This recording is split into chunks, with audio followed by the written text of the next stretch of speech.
So I'm at the dog park today with my last remaining dog. You'll hear about it later, but sadly we've lost 2 dogs under suspicious circumstances, but this one is still surviving at the moment. And I ended up striking up a conversation with this amazing lady. She won't mind me saying she's probably around 60. And she was telling me about a time that she was hacked or had identity theft. So clearly that's a bit of a passion of mine, as I've been a victim of identity theft, cybercrimes and hacking. So this is what she told me, really interesting story. So she gets a call one day from a car yard, I think it was, chasing finance on a car. And she said, I haven't bought a car, and do you mind me asking what sort of car is it?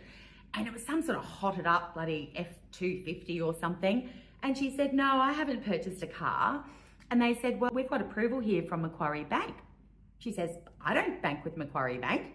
So she gets on the phone to Macquarie Bank and finds out that in fact there is an account in her name. She's never banked and does not have an account with the Macquarie Bank to her knowledge. They then confirm that there is an account and that someone has set it up using her ID. And said, well, what ID have they used? They said a passport.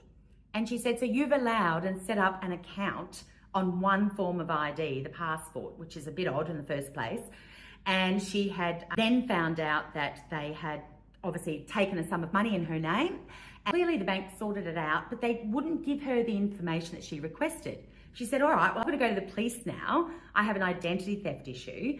Can you tell me where it came from or any other information about this fraudulent transaction using my name? No, sorry, we can't give that to you. And the typical response I get is tell the police to come to us and then we'll give them all your evidence and information to confirm what we've already told you. And that's where we start this bloody aerial ping pong thing. Anyway, back to the story. So she does report this to the police, and I think it was some months ago, and she has heard nothing. They referred her to iCare, which is a wonderful organisation. But a lot of people don't do that last step because they really don't understand what identity theft is and the impact. My first question was, have you changed your passport and got a new passport number?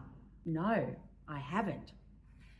So that is a natural thing. You think it's been solved, the Macquarie Bank account's been dealt with, I've reported to the police. But however, that passport is just like stolen house keys.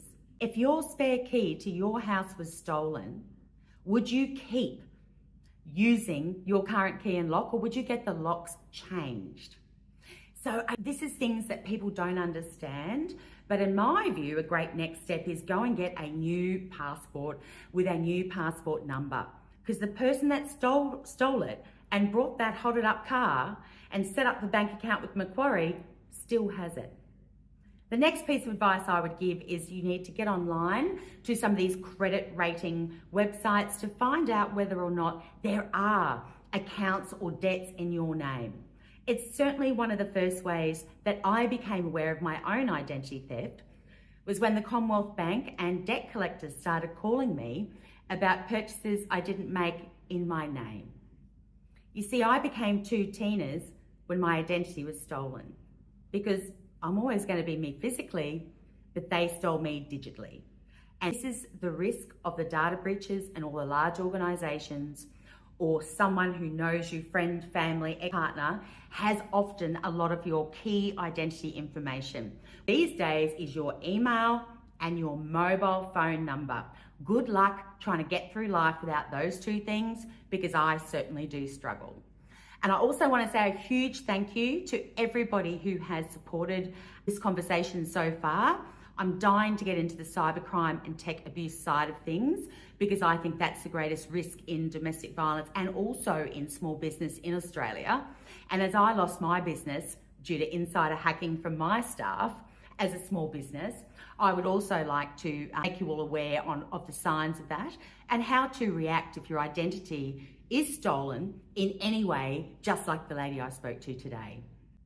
Please post, please reshare. We need to continue this conversation. Thank you very much for everyone's support.